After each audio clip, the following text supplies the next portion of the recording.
What's happening, you savages? Uncle Joey here and my main man, Lee Syatt. It's the church New Testament coming your way. It's Tuesday, the 20th of May. Do what you gotta do. We're back. What's happening, beautiful people? It's Tuesday, the 20th of May, Memorial Day weekend. So you got this and Wednesday, and then everybody comes soft. They're thinking about potato salad and what color they're gonna fucking put the tablecloth, you know, whether it should be red and white or blue and white or whatever the fuck. What's up, dog?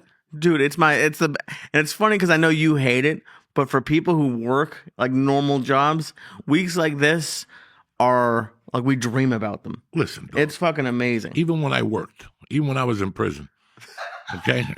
What are you talking? I didn't give a fuck about Memorial Day, right? Even Well, yeah, in prison every day is Memorial Day. Yeah, every day. No, not really. You get scabbed, black people yelling. It's fucking amazing in there. Well, yeah, but you did have a job. You had the bakery. Yeah, I had the kitchen. And then, that I got fired from the bakery. Remember, I almost blew up the kitchen, right. So they said, we got a better job for you. We got something better. And what happens if, like, you don't want to work? Because that, like, to work all day for, like, $1, fuck you. Dog, it's like 25 cents an hour. I was getting like 37 cents an hour. And I was like a high-paid dude. Like I was like making $1.80 on the streets. 37 cents a week times 5 hours or something like that. 37 cents a day times 5. That's $1.50 a fucking day. I was getting $10 every 2 weeks, but I had the fucking bookmaking operation. So that's how you have to. You have to. And then, like, I don't know if you saw it, and I wasn't getting high in that. Let's get something straight. You did acid. Yeah, but $3 a hit. What I'm trying to say is, for a joint and a half, they call it what? Matchboxes? What's the matches with the box that you hit on the side? Yeah. What's the name? Striker? I don't know. The little box? A matchbox. That's what they call them. It's $50 for a joint and a half of fucking regular shit.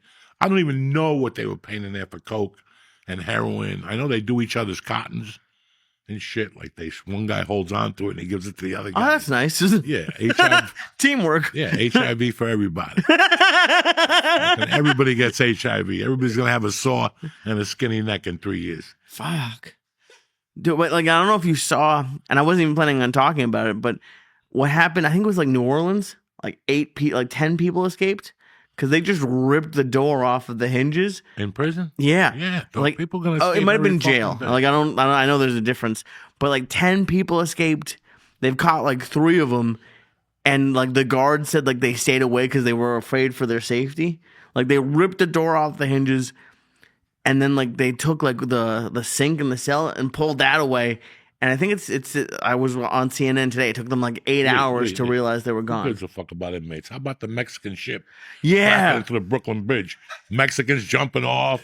The one guy playing the guitar as he's sinking. Oh. What the fuck? Why would you fucking go under the bridge? And then they killed like 6 people, right? Yeah, killed 2 people, injured fucking 8.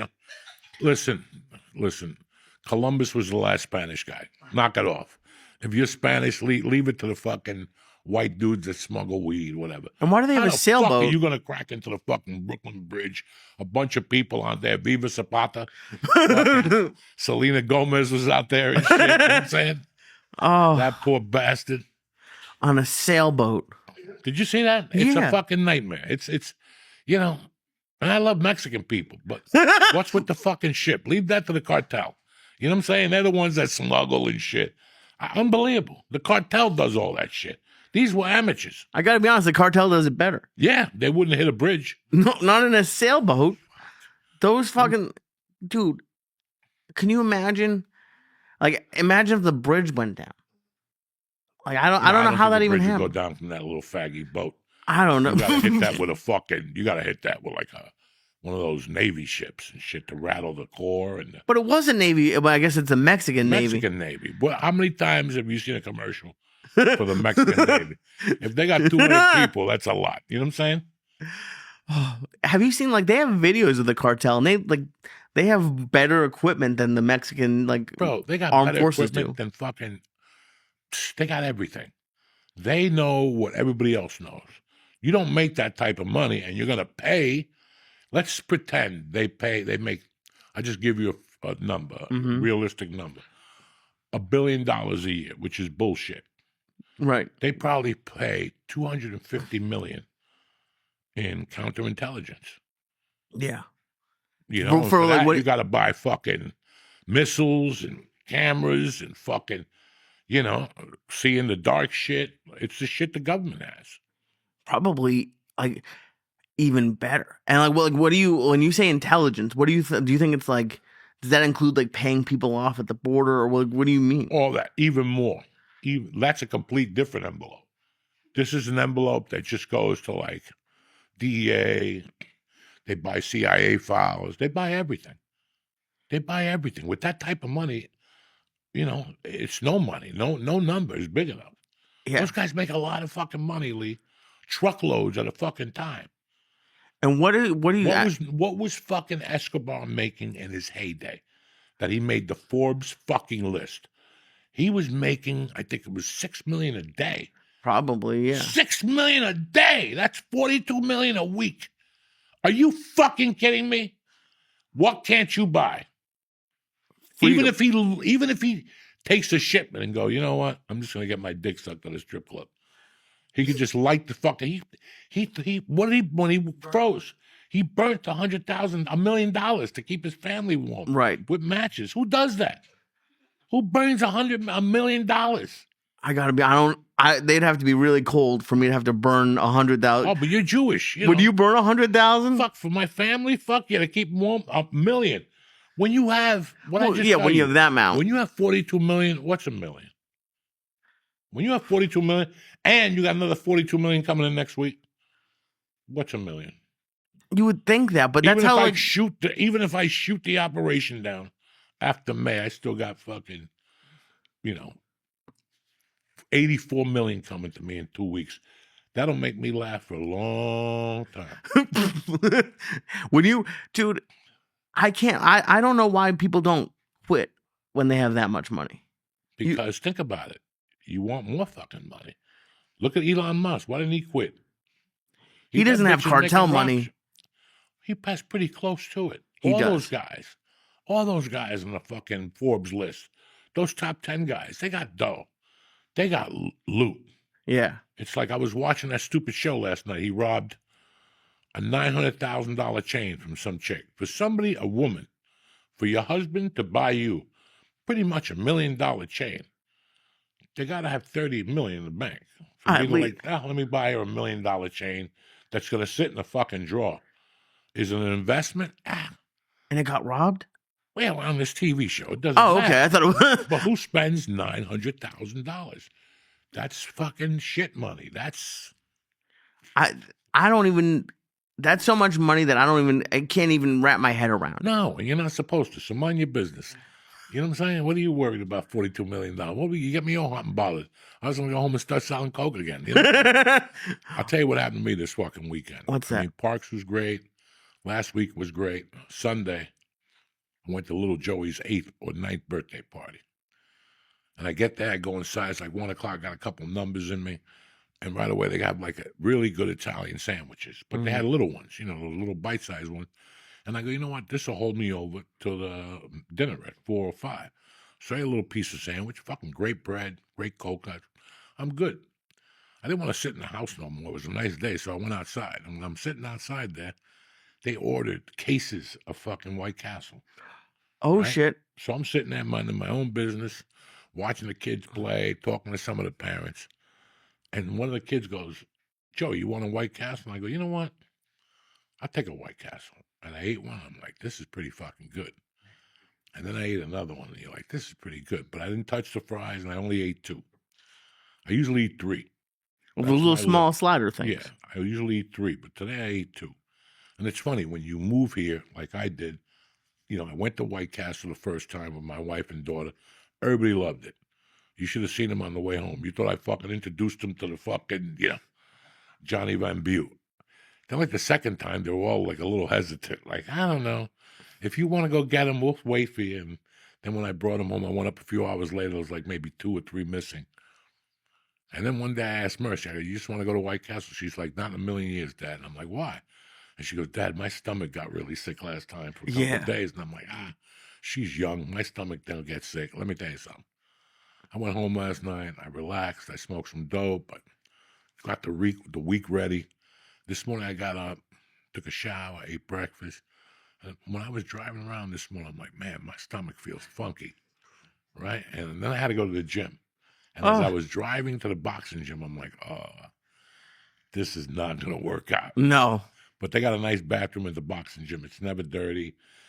They always clean it. They keep it clean. So I went, and while I was at the boxing gym, I didn't have to shit, but I bought a container of pineapple juice.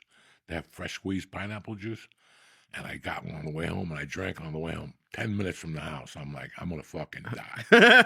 I'm going to die, right? And when I hit the fucking right turn to go on to Willow, I smelt an odor that I haven't smelt in years, okay? It's like when you have a dead body and you try to move it, and it's got that last part in it, and it fucking lets it go. That's the worst part you'll ever smell.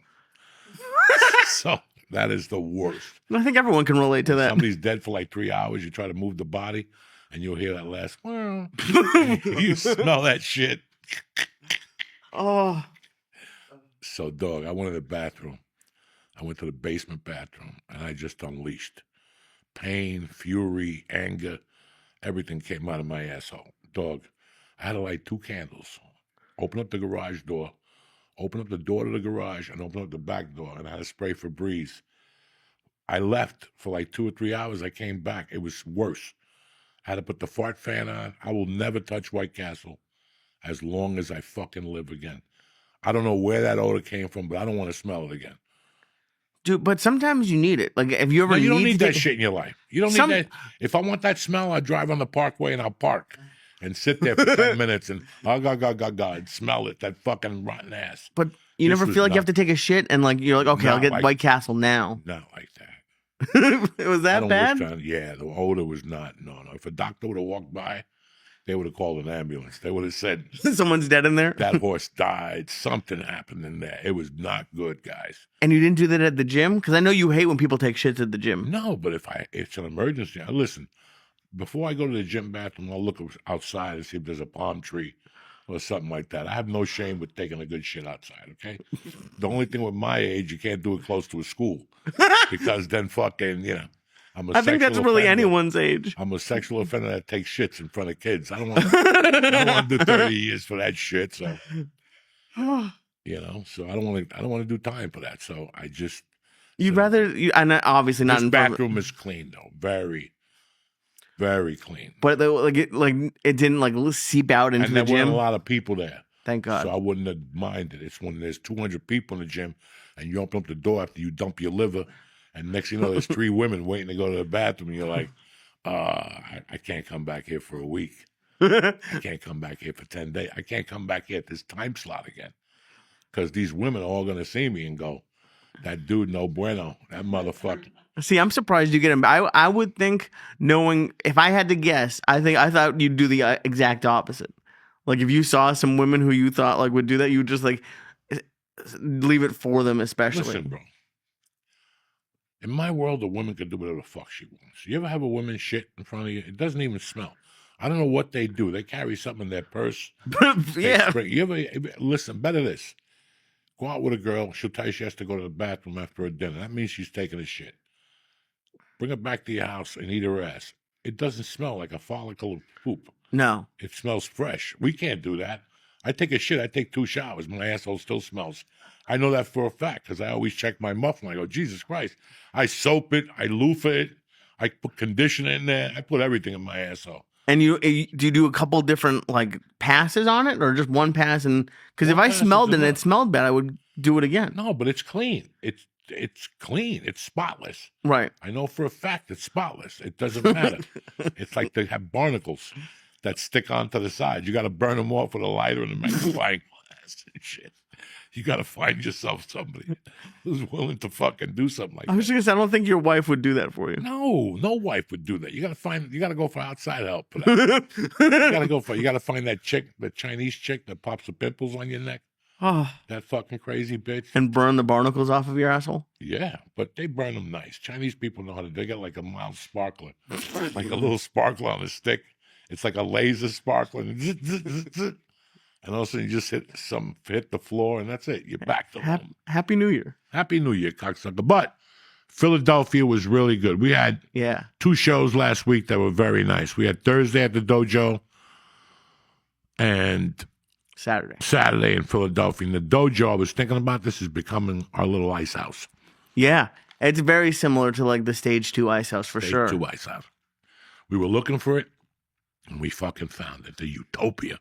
Yeah. We go there, work out. We're doing 2 Thursdays, the 6th and the 12th, or the 6th and the 27th, something like that. Who the fuck knows? I don't know. 27th at the pack. No, 28th I'm at the pack. 27th I'm at the pack. The 26th I'm at the Dojo. It's a Thursday. A nice warm up. Ba-boom. So the first and the last Thursday? Yeah. Fuck it. Dude, it's funny. I never thought about it like the ice house, but you're 100% right. Because the ice house always had, like, the audiences were always energetic. Game. Like, and they would have a small room. They were powerful. And once you get comfortable in that fucking type of room, once you get comfortable, your guts will come out more. Mm-hmm. So that's what's been going on. Your guts come out more because you're comfortable in that room. You're comfortable in that setting. And that's what you need. A couple workouts in there a week, you're tip-top Magoo. You're not bad. But and it's not anything about the Dojo, but like I had such a good set there on Thursday, and I tried to, like, it was not ad-libbed, but like a different look at what I've been doing. And I tried to do it at Parks, and it went okay. But like I think it made me a little bit overconfident. Like that room is so good that I got overconfident for other shows. Well, you're comparing 100 people to 1,600 people. Right. Okay? Remember I told you once when I first got moved here, I was trying to get back into comedy. And what I didn't like about doing comedy then was I lost control of the audience, and it was a 140-seat room. I couldn't control them. I could not fucking control them. It was like, and I've been controlling 140 people all my life. That's the normal number. You know, the comedy store's 180. So I've been running 180 people, 140 all my life. For me, that could control them. I was like, I'm done with comedy. Something's not working. Mm-hmm.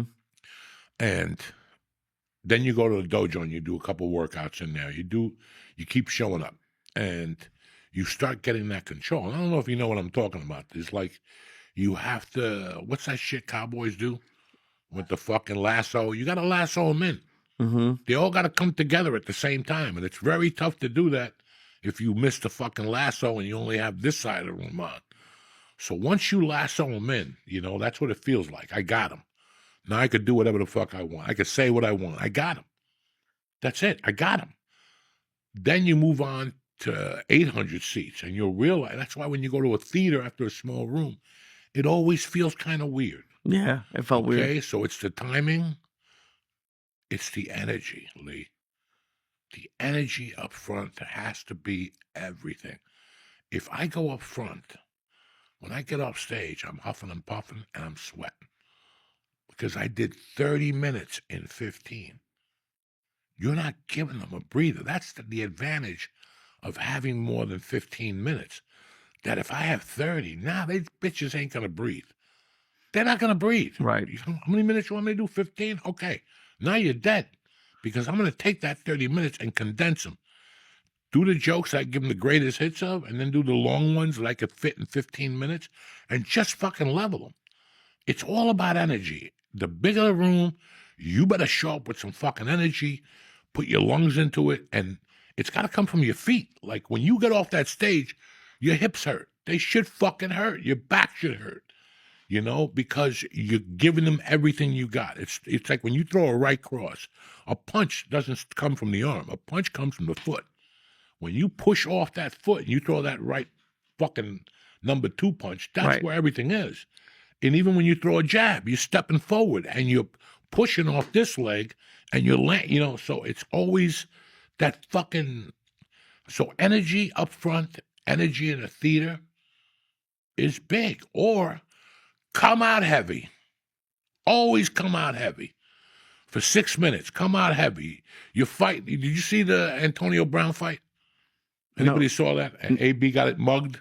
Did you really? Nobody fucking saw that. Antonio Brown they tried to rob his jewelry the other night. Oh, it was like a legit. Okay. It was fucking, he was going off. And that's 6 minutes. Like, he probably couldn't do it for 20. Right. Because your heart will blow up. But that 6, whatever, he was fighting for 2 minutes, whatever. They didn't stop. They were throwing punches. People were flying through the air. A guy fell down. He kicked him in the stomach. There was always action. And that's when you get into those bigger rooms where you might lose control, that's 400 seats and more. Like the club in Arizona has 650 Stand-up fucking live? seats. It goes deep. Irvine. Oh, that one too. Irvine. I used to always eat a bag of dicks every year. I drove down there to pick up a nice check to eat a bag of dicks. And it was 3 hours of traffic. Yeah. We would have to leave at 4 to get there at 7:15, eat that fucking Japanese burger that I shit blood. I forgot about that burger Remember, place. what was the name of that burger everybody was talking about? They had the chain, wasabi burger. Or I'll look it up Yoshi. in the break. It's at the tip of my tongue. Yeah, Yoshi Burger was in Burbank. Then it closed. And then they finally had it somewhere else, like, this, that, and Yoshi Burger. I got so fucking sick that night, but Irvine pissed me off because in 23 years of doing Irvine, I never could control. It was always seemed like I was doing jokes and they were coming out of there and the people on this side weren't laughing or vice versa. You would go down there, do 2 shows and drive home and go, what the fuck was that? Well, it's the night before Thanksgiving. Right. But I feel like I'm just, since I've moved here, almost by accident, working on my energy or because when you said your legs hurt, I have nights where I think it happens by accident, where I have a lot of energy. I always try to have energy, but that's not really my style. But I noticed there was one time it backfired, but I don't, the fact that you can harness it and decide to do it, I'm nowhere near that yet. Okay, here's the deal. Number one, I think it was Nick hit me up the other day. He's like, hey, do you want to meet and get dinner? That'll never happen. Before show. That'll never happen. I don't want to talk to nobody before a fucking show. Mm-hmm. That's too much energy. Talking to people, they're going to ask you goofy questions. What made you get into stand-up? All that bullshit. You show up at the show, you eat a bag of dicks. Mm-hmm. You just put your energy out.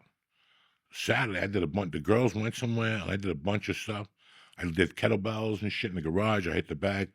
But at 1:30, I was done for the day. I didn't do shit. And the girls were not home, but I didn't hunt anybody out to hang out. I didn't get on the phone. I didn't do anything. I'm resting. And energy is like anything else, okay? You ever do a HIIT workout where you have to do 20 seconds on and then 40 seconds off? That's stand-up comedy. That's a version of stand-up comedy because you're punching. They're laughing. So you're going to give them a breather too, but very light breather. Very light, that they think they got it together. And they're wiping their nose, and then you hit them again with another fucking array of bullets. But in a theater, when you come out first, it's the energy. You can't come out fucking around.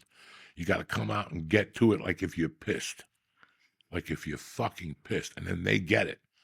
They're like, okay, but, if you do a club, hi, my name is Lee. Don't forget, put away your phones. And I lost you. Put away your phones. And don't forget to go on the website to see what the upcoming acts are. Are you guys ready to have a good time? You got to do that shit. But there's a way to do it. Yeah. Have a great fucking time with it. And then it doesn't even seem like you're really doing it, Yeah, and it's I've been listening a little bit to some of my older stuff, when I first started. There's definitely a difference. But it's hard. I love when we have these talks and you give me advice and I try to implement it. I genuinely will try to implement it. But it's almost some of them I'm I don't know if I'm not ready to, or I just don't know how to really, because it's especially from that because you have such, dude, when you're walking around and you move, and especially when you laugh at yourself, all that stuff is something that myself and I think comics at my level look at and we want to do, but it's it's like a language on top of the jokes. It took years also. Remember, you're looking at 30 35 fucking years on stage. Holy shit. 34 fucking years. You know, the only thing that I came back from those 2 sets last week were I'm writing a lot more. Mm-hmm. I'm not writing anything fucking funny, but I'm writing. And I'm writing twice a day. And that's a muscle right there. At least your thoughts are always racing. For a long time, I didn't do shit. I just wrote out like 3 sentences every day and something for my daughter or something like that. Now, I get up in the morning, I do some shit, I smoke some pot, and I fucking write. Once my wife goes for a walk at 7:15, I know I got 45 minutes of fucking peace. So I go right back in there again and attack it again. And then she gets home, I do what I got to do, I shower, I go out, and then I'll think about shit throughout the day. That's what I do in the drive. Turn the fucking music off and think about one fucking thing and beat it in your mind. I'd rather be doing it with a piece of paper. Right. But I don't have a piece of paper in the car, and I'll have, I have a car with 1,000 dents. So I fucking just, you just can't. Right. And I don't know what happened to my video thing in the car. I used to be able to go, suck my dick and tape it. Right. And then go home later on, but it disappeared. I got to go back and download the fucking app. So I love when you say things it's still there. What do you mean? I don't know, but I don't think anything disappeared from your phone. Nah, it's not there. I had the voice memo. It just went away. Dog, I don't know what I'm doing on this phone. Let's get something straight, okay, guys? And for the people at home, I don't know what I'm doing on these phones. I touch shit disappears, shit pops back up. I got the essential. I don't even put Twitter and Facebook on my phone. People think like I got fit. They message me, hey, man, we're here. Don't do it on fit.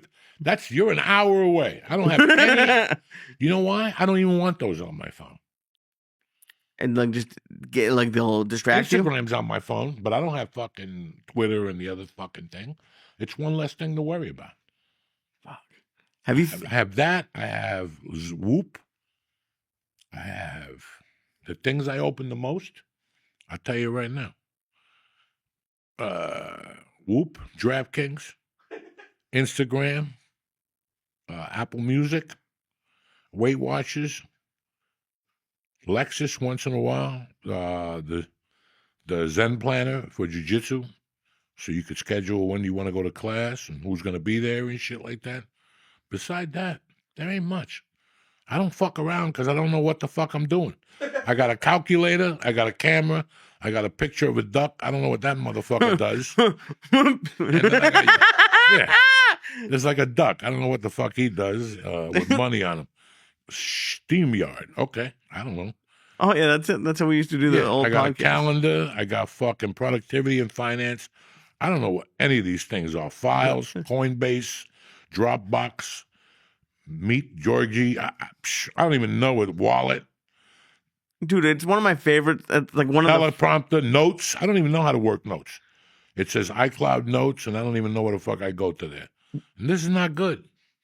This is not good. And people think like, no. I got United. Okay, so you got to fly out of Newark. I got the important But there's shit. no way you're pulling up the app at the airport either. Like, you still use the paper. They bother me. And they fucking make me open United. But I always give them the phone. I just give it to them. There you go. Knock yourself out. See if you get the Wi-Fi. It ain't working for me. I don't even know what the fucking code is. Dude, it was I think the first thing you had me do for you. Because we met a few times in LA and we would hang out outside. And then one afternoon, you needed help on your laptop uploading a picture to Twitter. And it took me 30 seconds. And you looked at me and said, you're an unadulterated genius. It's so, dude, that was one of the funniest. It was just uploading a picture to Twitter. Dog, anybody that could do anything I can't do in my world is a genius. You have no idea how many mistakes I make. How many fucking people text me numbers, and I'll say, text me the address, and then I'll try to touch it and send it to somebody else, and I'll send them something completely wrong. They'll be getting directions to Pennsylvania. What the fuck? Where you sending me? I don't know. That's what my wife has to. Drop a pin? Drop a pin. Mm-hmm. I don't even know how to drop a pin. How's that? If you called me and said drop a pin, I couldn't help you out at all. It looks like you're gonna be lost like a motherfucker. I don't know any of that shit. I don't know how to Photoshop. I don't even know how to like put a picture on Instagram and put words under it. Right. Like people put words under it and that shit. I don't know how to do nothing. I went to it one time, use a template and all that shit. I'm done. I'm done. I'm done. I don't know and I don't want to know. Forget about editing. Right. I've tried to be an editor 80 times. I've downloaded the Apple program because I heard that if you bought an Apple computer, you go to the Apple store and take classes. That you could sign up. Yeah. But every time I signed up, they didn't want to see me. The fucking class was packed. I went 3 places. Studio City, Culver City. Go. Dude, a year in advance. Really? Yeah, so what the fuck? You promised me fucking, you know, how to do this shit for retards, and now you're not even letting me in the fucking class. It's like SAG-AFTRA. Before you join SAG-AFTRA, they won't tell you nothing. For you people at SAG-AFTRA at home, you got to go on the website and look to see what they offer because they'll never tell you this shit. They'll never tell you this. SAG and AFTRA fucking put workshops on and acting classes with like fucking big-time people, but they don't send you an email. You got to dig deep and go, oh, my God. And then you sign up, and it's the same thing. Class is booked. You're sitting there all fucking day waiting for 6 o'clock so you can hit the link to sign up. You're right there at 5:59. You got the trigger finger. You took some Adderall, whatever the fuck you took, the speed in you. Yeah. You hit that motherfucker within 2 seconds. It's sold out. I never took an AFTRA fucking course. Ever. Ever. Fucking 20 years I applied for those things. How, like, are you self-conscious about not being good on the computer and stuff? Or do you not give a shit? What am I going to do? I don't trust myself on anything anymore. You know what I'm saying? I go up to my kitchen and it's those new stoves. Beep, beep, beep, beep. You know. Beep, beep, beep, beep. Everything's a beep, beep, beep, beep, beep. I don't know if the stove is on. I don't know. Listen, the first week I was in New Jersey where nobody knows, we stayed at Corporate housing. And the girls would go to bed early. I was freaking the fuck out. I was living in anxiety. I could not sleep. So at night, I would make the Michael Jackson tea. I forgot about like that. 3 coffees. I'd put a syringe of 1,000 milligrams. I put a handful of fucking ABXs.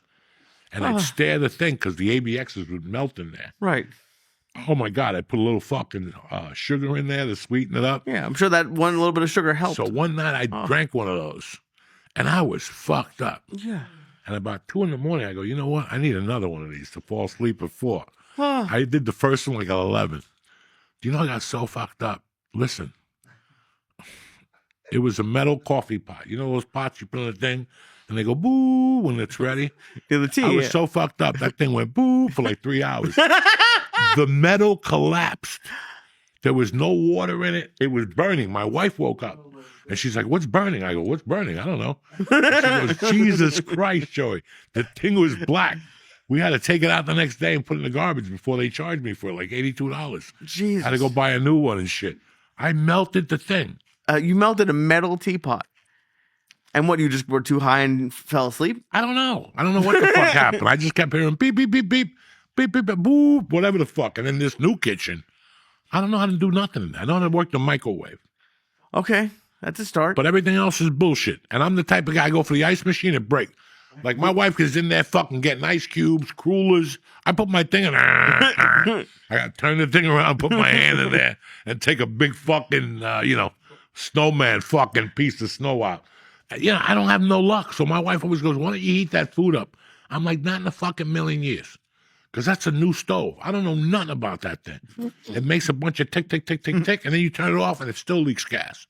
So I'm in the basement smoking a joint. Next thing you know, I got no head. You know what I'm saying? I don't need that shit. I'd rather starve to death.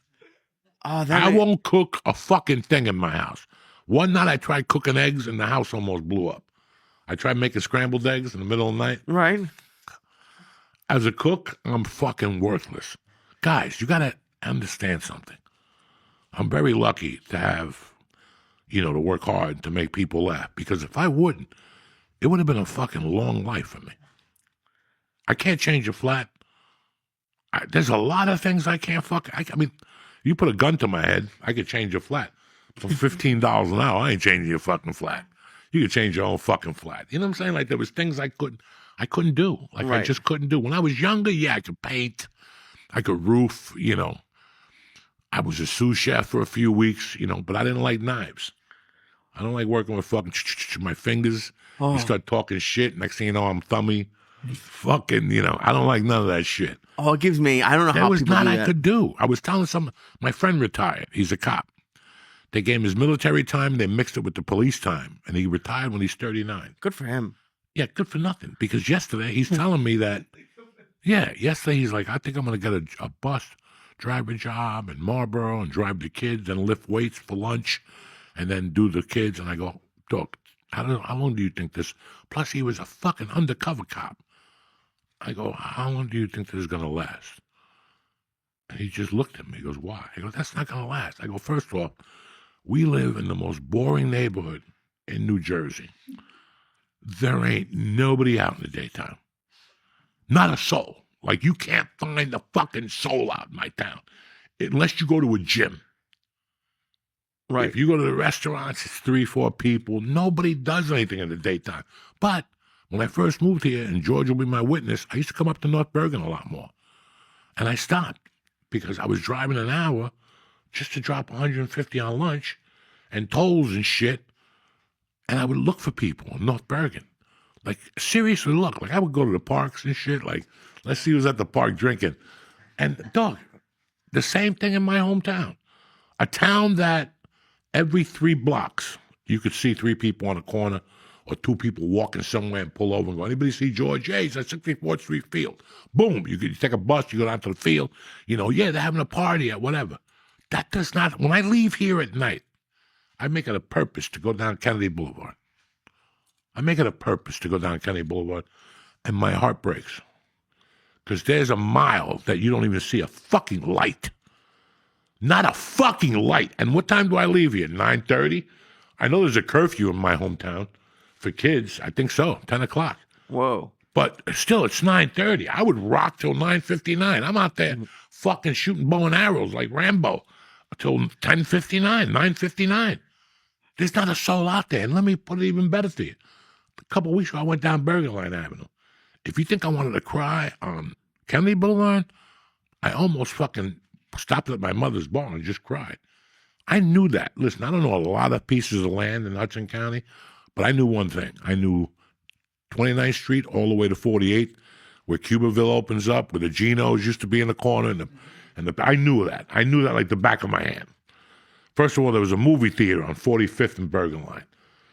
And after that, there weren't a lot of things open, but there were things open. Last week I went down, I didn't see a light. There wasn't a business open after you hit 48th Street. Past 29th, there's a head shop that's open till 10 or something on 17th Street. That's it. That whole block.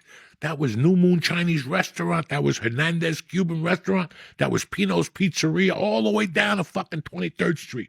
And Bergen Line, you had action. There ain't nothing there. There's nobody on the corners. Nobody's. If you don't have a day job now in Jersey, you die. You fucking die. I think that's what people like, though. Like, don't you think your buddy who was a undercover cop and in the army like enjoys a little bit of peace, or no? You think like?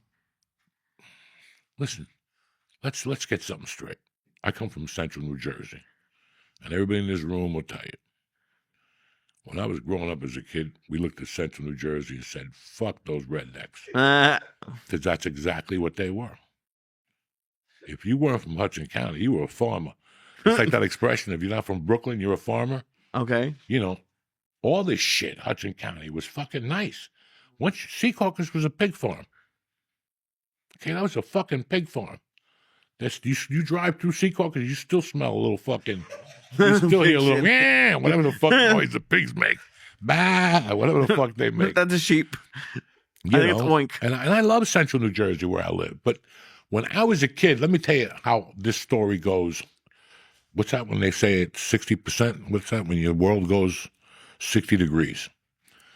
When I was a kid in 1969, 70, 71, 68, that was my job, to go with the fucking Cubans who couldn't speak English. And I would get in the car with them in Harlem and go to Marlboro, New Jersey, because it was a farm. The whole town of Marlboro was a farm. It was a fucking farm, and they would buy the Santeria chickens to kill them. Huh. And the goats and the monkeys and everything else you bought down in South Jersey. So there was no paperwork. You bought them directly from the fucking farm. That's why it's very weird that I ended up back in Marlboro 50 fucking years. And let me put it this way. I used to go to Englishtown in 1976, 77, and 78. Every other Sunday, me and Frankie Balzano would drive to Englishtown and buy limousines for the feet for $7. They were irregular. This is way before, what's the clothing store that you give all the irregular stuff? Ross, TJ Maxx. Ross. You go in there, they have like the stitch says, well, I can't say what the stitch says, but instead of Nike, it's something else. You know what I'm saying? Like, Right. fucking Mikey. You know. And who are you selling these irregular shoes to? You'd bring them up north, and you'd fucking sell them for $15. Me and Frankie, $7 every Sunday. We'd go down there, buy all the sizes from 8 to fucking 13, and take our chances. But And that was where? that was a flea market down there. Oh, okay. It's still there. What's it called? Englishtown Flea Market. Right, but you'd buy them there. Where would you sell these shoes? Up here, you fuck. To who? To Are you just kids on walking the around and street, you want some Paul. shoes? Kids whose parents won't give them $19.99. Those sneakers were like $22. If you saved $7, you follow what You're I'm good to saying? go. You- Okay. You didn't get a box. That's it. Okay. You didn't get a box. Who needs a box for $7? Fuck it. They're irregular. Nobody's going to see that the star is a little smaller on this side. It was a hustle, but there was nothing down there. Right. And I'm not, it was a different, like I remember going to a fucking, like one of those bowl nights, like December 29th, 30th, like that.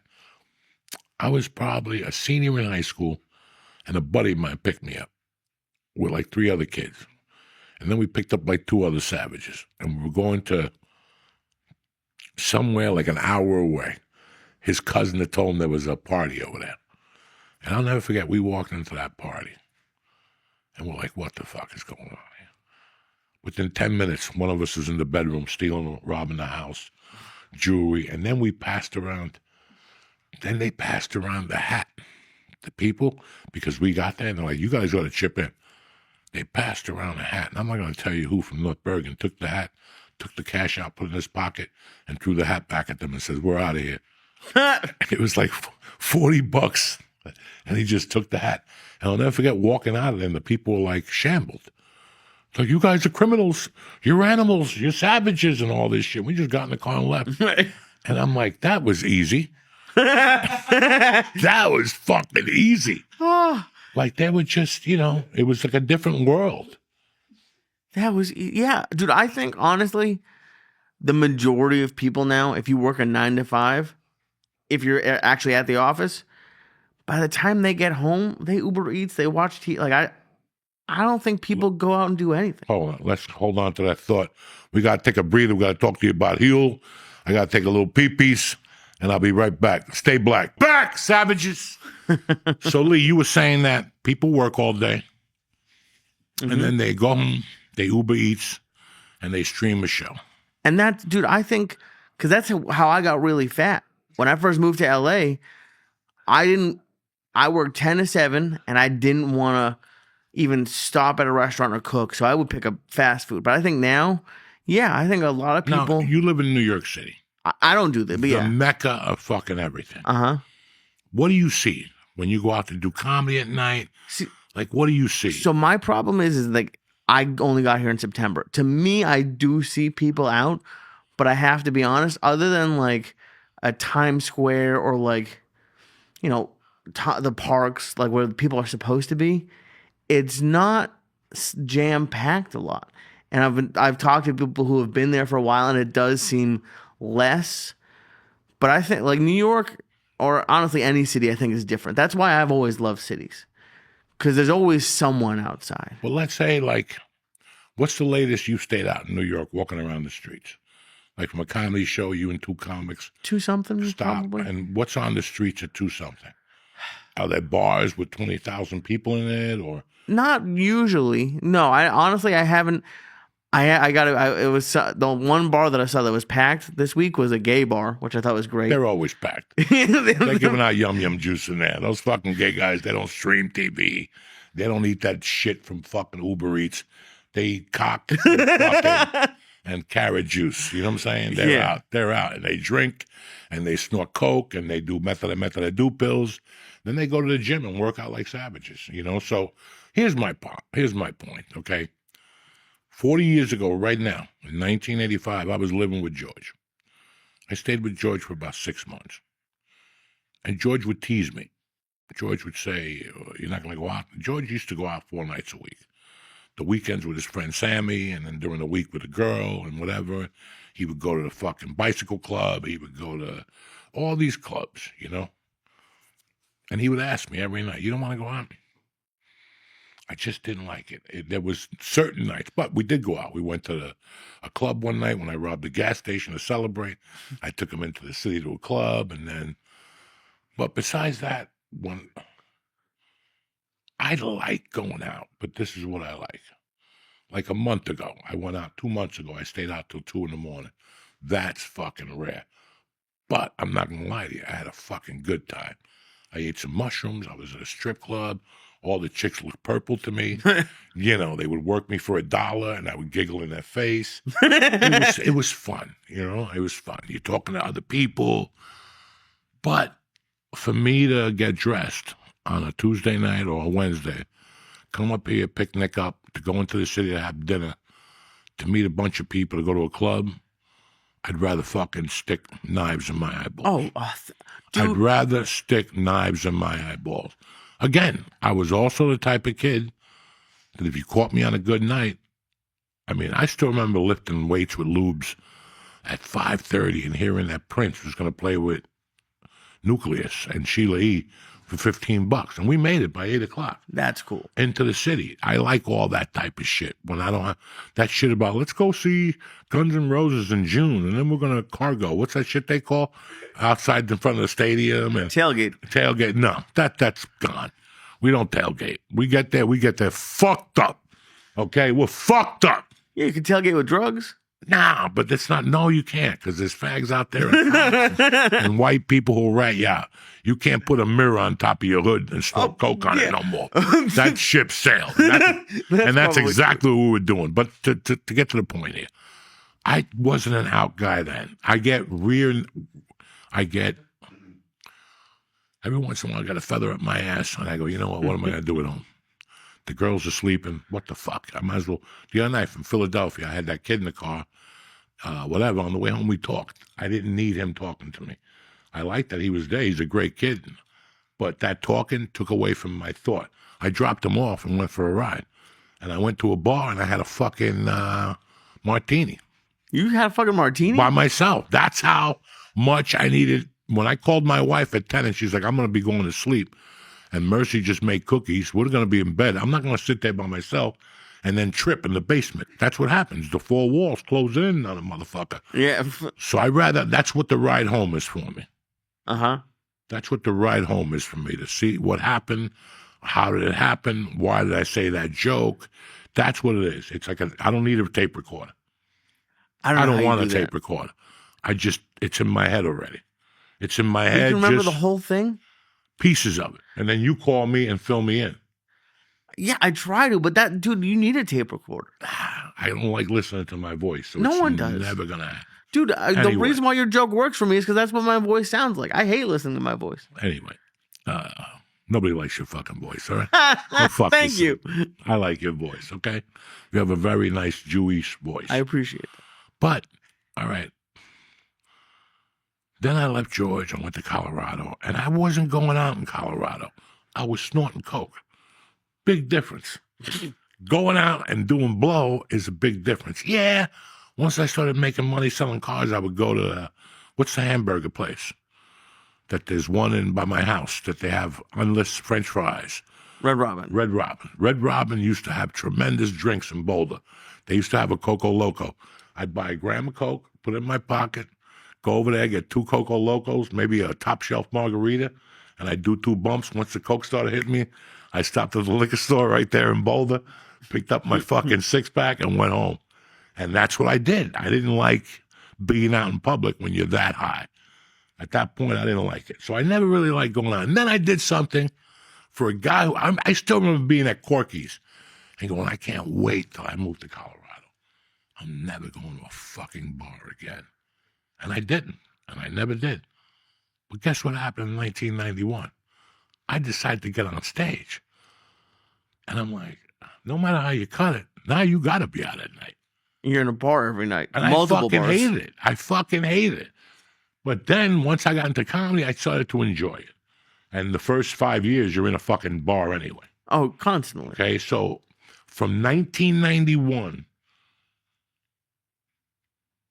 let's clean this up. From October of 93 to June of 2004, I got on stage almost every night. Almost every night. The first time I took a break was when I started shooting a longer shot because they had no comedy in Santa Fe, New Mexico. I went to a couple strip clubs and talked to them about it. And they're like, nah, nothing happens in here. Nah. I'm surprised you didn't somehow try to convince the other comics on the movie to do a show for Well, the Tracy Morgan wasn't there for longer than like 4 days. So right, nobody, and you got to go to Albuquerque. right. And Albuquerque is the quick. If you want to get stabbed, go to Albuquerque. Go to fucking Albuquerque. Something always bad happens in Albuquerque when I'm there. So I'd rather not Right. be there. But that was my life. Yeah. I remember like going, oh, tonight I'm like, I still remember getting an audition for NYPD Blue. And going, I'm going to stay in tonight because I'd never seen NYPD Blue. 1997, I was doing stage comedy every night. You got to remember, I did not have a TV after I needed Coke money and I sold my Trinitron for like $100. I didn't have a TV after February. From February of 95 to June of 95, I did not have a TV. There was no reason for me to be home. I did that on purpose. I didn't want to be home. You're not going to get funny at the house. Right. Come home at 2, snort Coke, do whatever you want, but that's how I prepared myself for those times. I was broke anyway. I couldn't afford cable and the whole fucking box. I had to steal it. Forget it. I just not have a fucking TV. And I did that. And I fucking, like, when you're out doing comedy, you're doing blow, you're having a good fucking time. And then I stopped doing blow. And that was it. Like, my life changed because I didn't want to be freaky no more.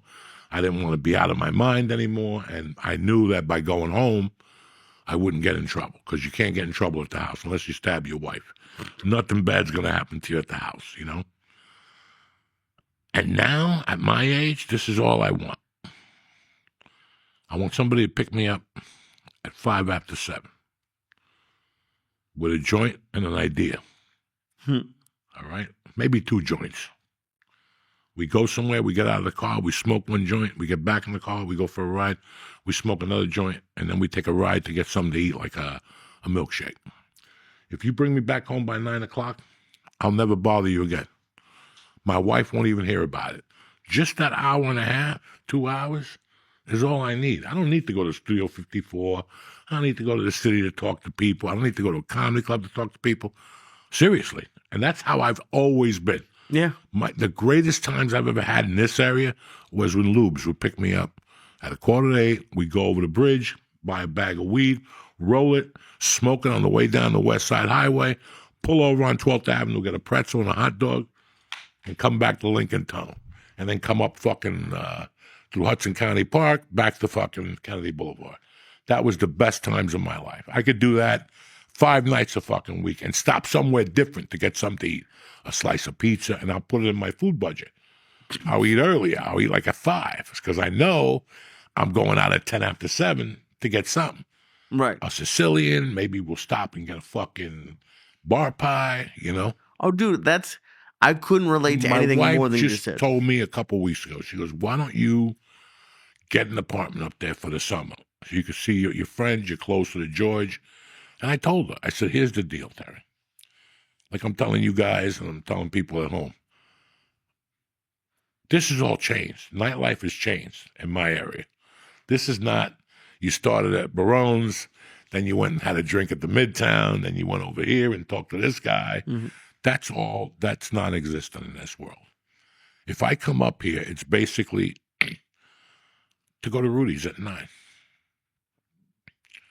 Get a cup of soup, smoke a joint with George, and then either I go to his house or we come here, or I go to Nick's house.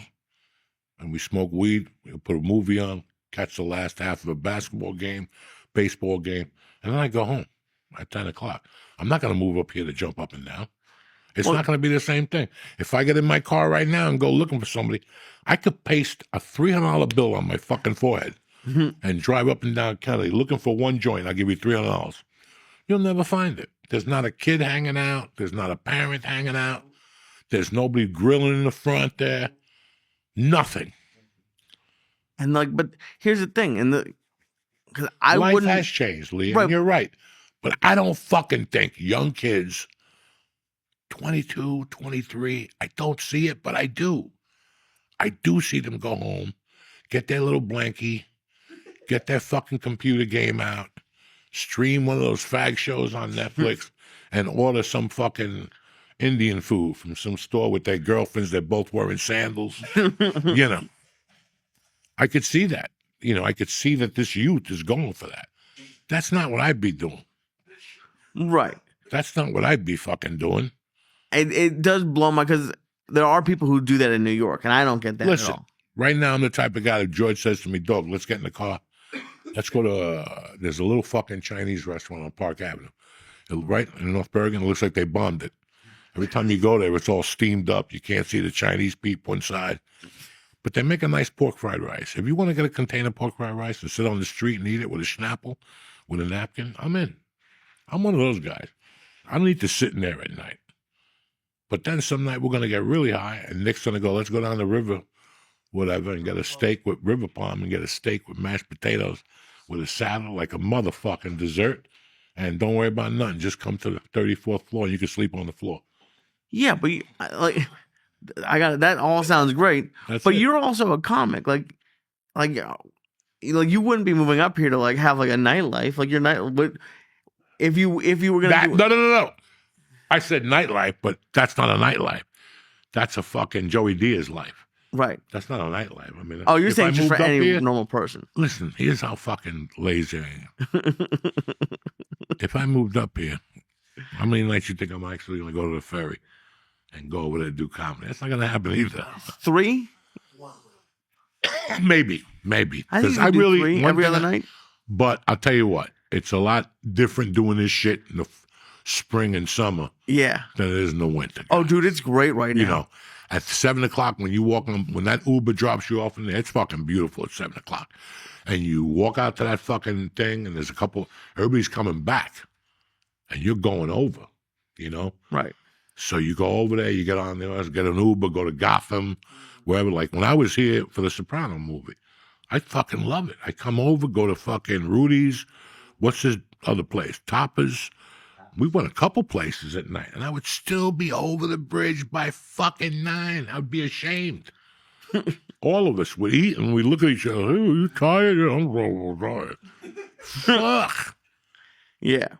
I remember going over there to a hotel like at 9 and just going up to the roof to smoke every hour on the hour.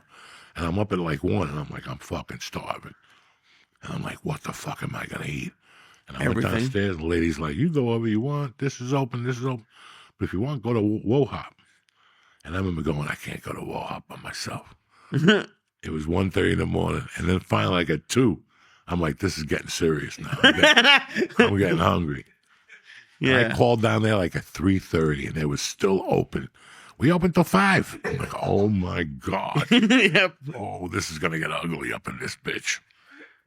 That's I missed that. Yeah, that's I great. could, because I don't know what, but see, again, guys, I don't stay up late anymore. But when you stay up and you roll a little number, maybe you scroll the TV and Rambo 2 is coming on HBO, and you're like, fuck it.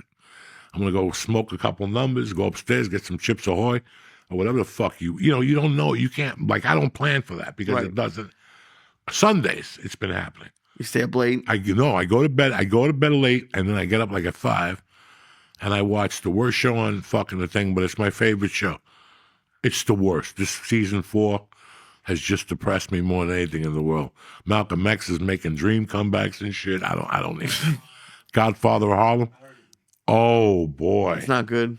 Yeah, the producers moved on. They got like 18 different shows. The Chin is gone. Vincent Gigante went to some, a different show. He's doing something for Marvel or one of those motherfuckers, and the show is brutal. It is brutal. My wife goes, how come you don't let me watch it? I goes, I don't want you to watch it.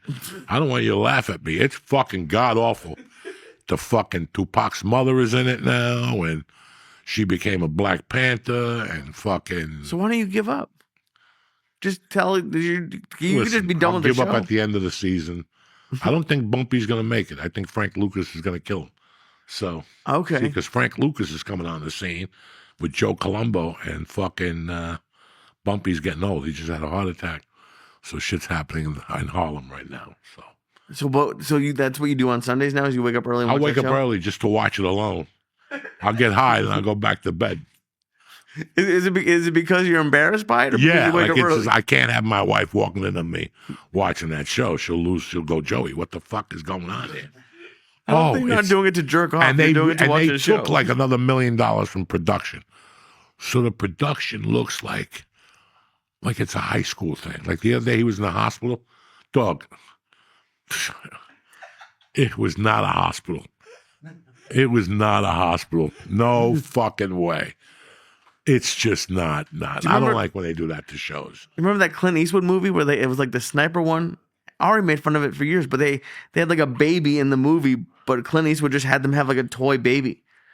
And it like was in the movie, like it was obviously not a real baby. Like that's crazy when they You'd be surprised what isn't real. Like animals.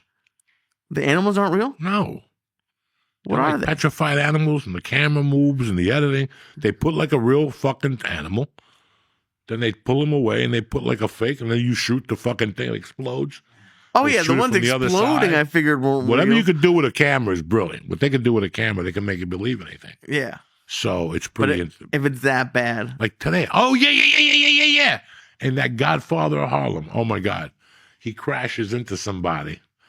It's a guy with a beard that crashes in, and then fucking Pino comes out, and he's got like an Italian guy. I'm like, there was a terrorist just driving that fucking car. I thought it was jihad in Brooklyn.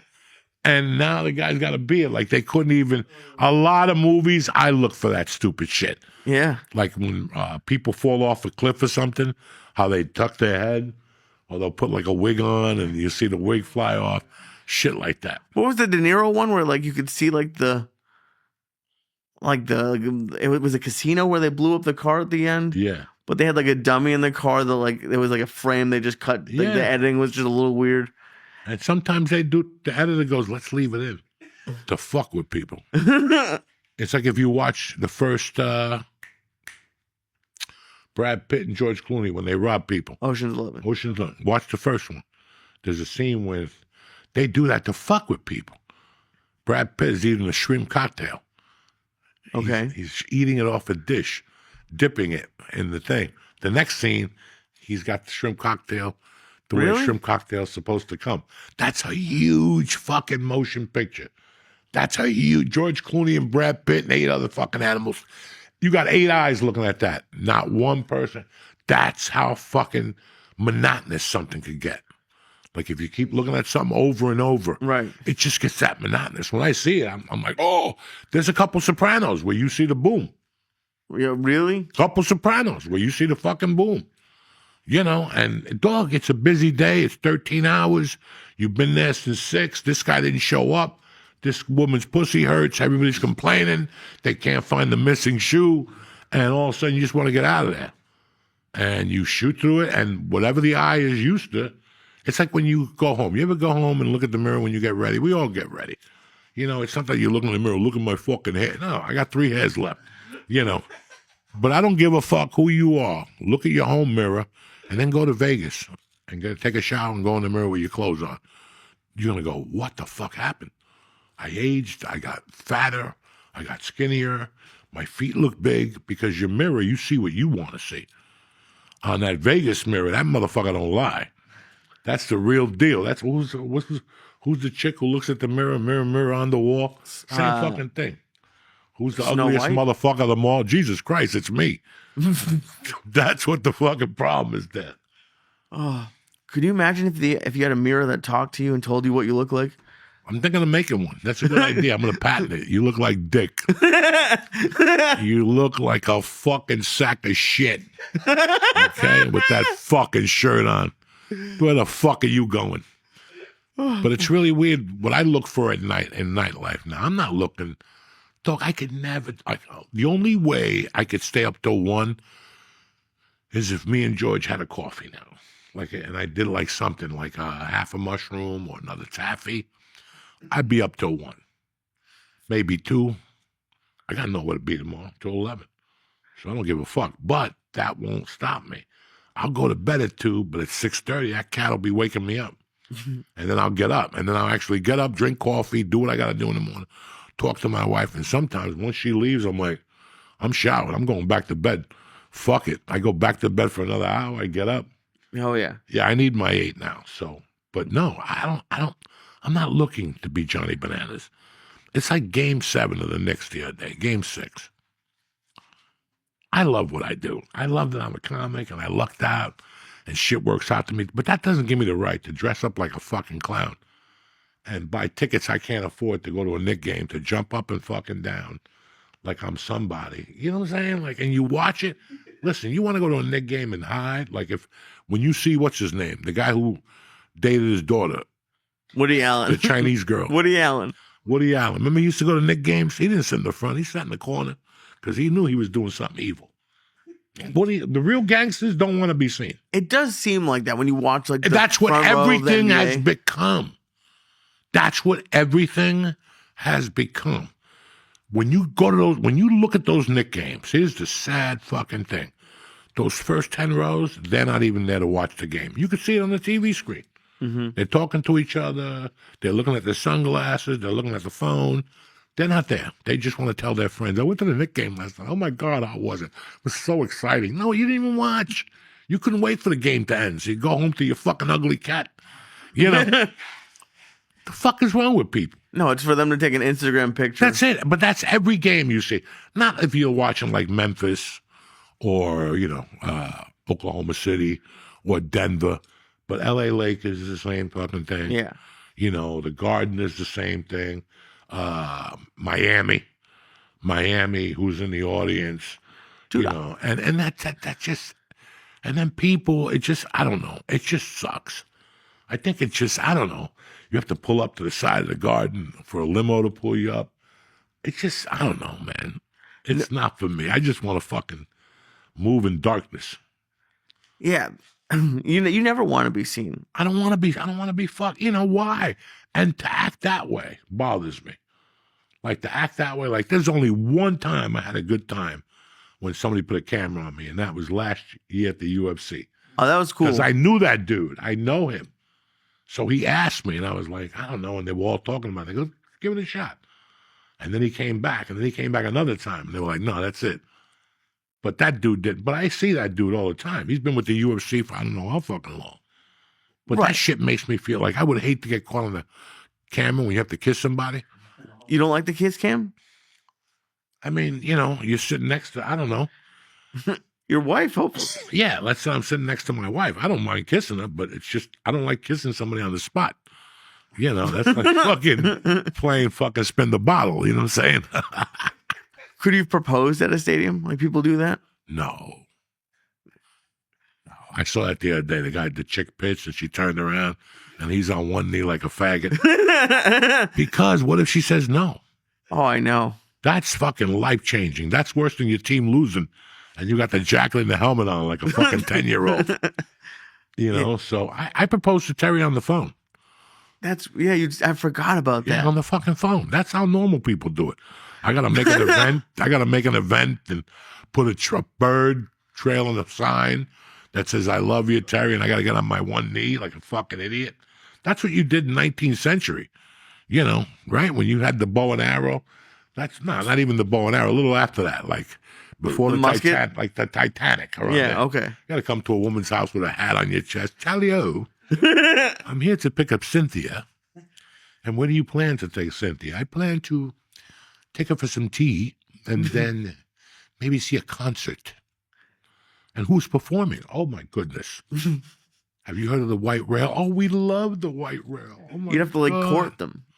Huh? It was like courting. Yeah, you have to Like you court asked the them, parents' and then permission. the parents come out with you the first time, and you're just trying to fucking get a piece, and they're watching you like fucking you're a kidnapper. You know what I'm saying? Do you like? Oh, and like, do you think now you would, if like you would have texted her? Like, I can't, like, dude, I've never heard of anyone getting proposed to over the phone. I was with her for 9 years. You don't need the drama. That's it. Do you ever see Pretty Women? The Yeah. best part of Pretty Women was when she's talking to Richard Gere, and she's waiting for Richard Gere to make a move. And Richard Gere shows up with strawberries, and what else did he show up with? Champagne. Remember? And she was eating the strawberries, and he's like, slow down. You got to fucking, because she's an animal. And all of a sudden, she looks at him and goes, listen, before we get this started, I'm a sure thing. Okay? I forgot about that. Yeah. I'm a sure thing. So knock it off with the romance and the fucking, I'm here to fuck. You paid me $2,000. There ain't no looking back. You know what I'm saying? Right. I don't need strawberries. No. I'm a sure thing. That's it. When you're with somebody for 9 years, she's a sure thing. She ain't going nowhere. Right. But How's she going to carry all the cats out by herself? It's a sure fucking thing. You could take 2 trips, but like, dude, how did that conversation lead up to? Why? Like, were you planning on proposing? Not at all. Not at all. I was clean off the coke for about a year. I was finally stabilized, and I was looking at her. And you can love a woman with all your heart, all right? You can love a woman with all your... Now, listen, I came from the fucking 70s where you meet a woman, you take her home, and whatever happens, happens. If she ain't got no family, ain't no sense of marrying her, getting stuck with the tab and fucking, no. You understand me? Like, I came from a different time. She's your woman. You don't need no fucking document to prove that she's your woman. At the end of the day, every man in this room would not get married unless they're for her parents or your parents. Mm-hmm. So I was just living with her. I was already married. I failed at it. Who would want to marry a guy that was already married and failed on it? Why would you want to fail? Because then you kept falling into that stupid fucking, hey, I've been married for 4 times. You're a fucking loser. You're a fucking loser. 2 is a lot different than 4. Yeah, but after the first time, you're a fucking loser, okay? You failed at the basic communication. Basic. It's a man and a woman. You fucking got an F. Things happen. I get it. Things happen. That's not what happened with me and my ex-wife. Things happen.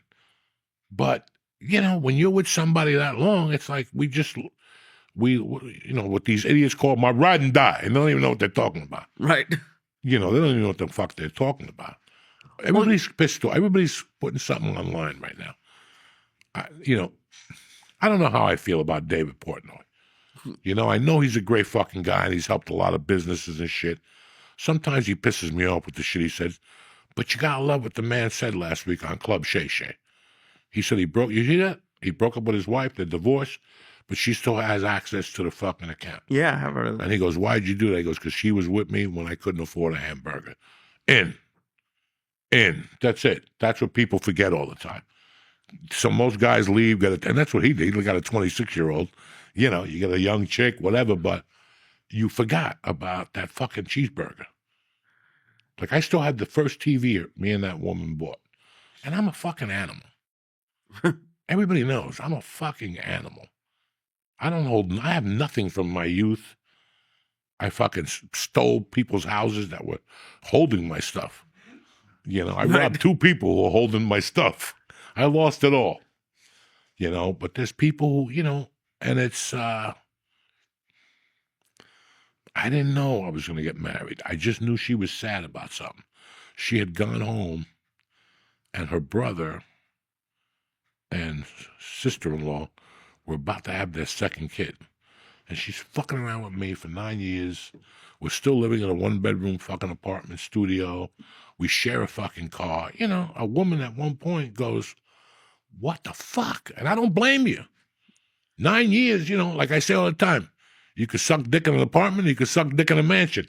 I'd rather suck dick in a mansion with silk sheets and a guy playing the violin, you know what I'm saying? Yeah. Your church is nice and clean. You don't have to get up and go to work. But, so I don't know, Lee. I went to this thing that day and I talked to a friend of mine, Santeria Babalao. He was my kung fu teacher. And one day I went over there for a read. And when I do Santeria stuff, the male saints don't ever fucking bother me. They always say, like, don't hang out on the corner, or don't carry a weapon, or don't drink, shit like that. It's before I leave, the women saints always raise their fucking hands. And they always got something to say. You got to do this, you got to do that. You got to treat this person better, you got to do this. And you understand when they say it to you. They don't say it to you like you got to be nicer to Lee. They don't tell you that. They say something else to you, and when you get in the car, you're like, I know what they're talking about. And he was telling me that this saint kept throwing up, that I couldn't let this woman go. The woman I had, don't let her go. Because at that point, I'm like, I ain't doing nobody no favors. You got to be honest with yourself. I ain't doing her no favors. She's a pretty girl. She's got 3 or 4 more years before she could have a kid. She'd go back to Oklahoma, where my wife is from, Tennessee, and be a cowboy. Is it going to hurt me? Yeah. But in the long run, I'm going to be a better man for it. And whatever that guy said to me, I'll never forget. I got in the car, and I called my wife from the car. I put the air on, and I'm like, listen, here's the deal. Let's get married, blah, blah, blah. I'm going to call your dad. That I did do. I called her dad. He didn't even know what I was talking about. What? Yeah, I'm going to marry your wife. What? Yeah, I'm going to marry your wife. Really? Yeah. That's exactly what I did. The wedding cost us $1,000, guy. That never happened. You didn't need pigeons. We didn't need white people jumping up and down in a band and somebody banging a glass and making believe you love each other. And my love this is my new sister-in-law. We don't need that. We don't need that. That's for fucking people who want to show you something. That's for that fat chick that never had dick. Then she gets married at 48. She's got to show everybody she's married now. Fucking the dress don't even fit no more. I think she might have earned it at 48. Yeah, you know what I'm talking about. So what did you get for $1,000? Well, we got the cake, a dress, my wedding band, decorations, because the Hollywood Bowl gave us the lounge for free. We got Cuban food from El Cochinito, pork chunks. We got fried chicken from Ralph's, from Rock and Roll Ralph's, has the best fried chicken. And we got pastrami from Langer's. And fucking, and that was it. And we told people they have to bring a gift. And it was on a Wednesday night. Yeah. I didn't want to put anybody out. Because when you have a fucking wedding on a Saturday, you put me the fuck out. Okay, that's 8 hours out of my fucking day. Let's narrow that down. We got married in one of those chapels on Wilshire. You walk in, the midget comes out in a tuxedo, bop, bop, bop. You sign. We got in the fucking car and drove a half a mile up to the fucking Hollywood Bowl. Everybody came with jeans and T-shirts. I did not give a fuck. And it was perfect. And 16 years later, we're still fucking together. So you want to talk to me about having pigeons and kissing everybody and white people, everybody dressed in white suits, and you don't need that shit at the end of the day. But you got to convince this chick you're marrying that. That's the problem. You got to convince this poor girl that since she's been 8, she's having a dream to marry a prince, and you're going to come in on a white horse, and the dad's going to pay for everything. That's the problem you have. It's pretty tough to convince a woman that we're not going to get married like that. For what? For your fucking goofy friends? For those retards? No. I'm not getting married. We're getting married for us. I agree with that. And I will say, because I was teasing you when you reminded me about proposing over the phone, but there's a lot of people who are really unhappy in marriages and who are just they felt like they had to do it, or they were giving up because they were getting older, or for a million reasons people get married that they shouldn't.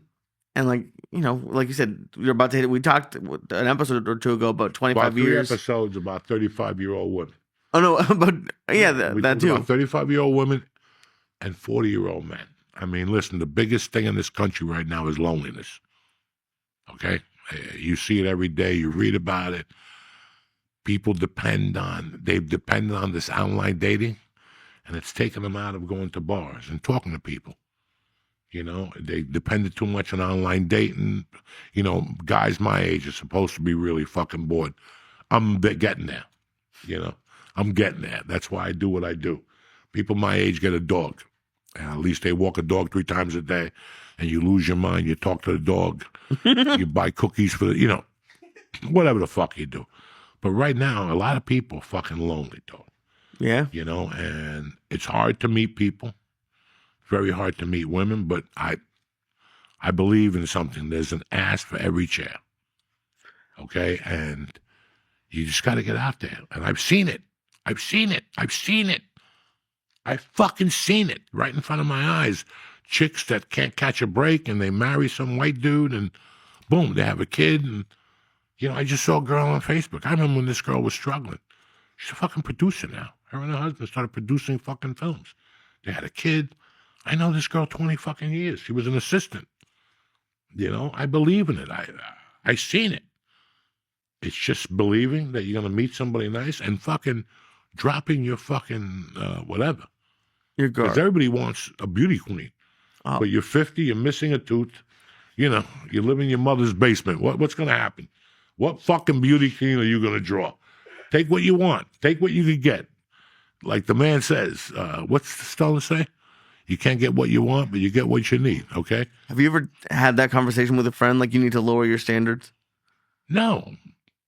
Because they got no standards. I got friends that got no standards. That's true. You a little bit. George got no standards. No, well, He hooks up with a chick. Next thing you know, he's driving to the chemo. You know, he don't give a fuck. Next thing you know, where are you, George? I'm at chemo. I got to call you back.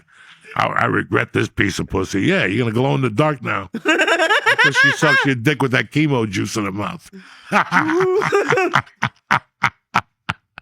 I don't know where to go from chemo juice, to be very honest with you. Chemo juice is chemo juice. You know what I'm saying? I don't know what to tell you. I had a good time with you guys today. I hope you have a great week. I want to thank...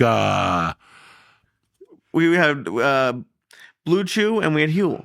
And Huel, I want to thank them for sponsoring us.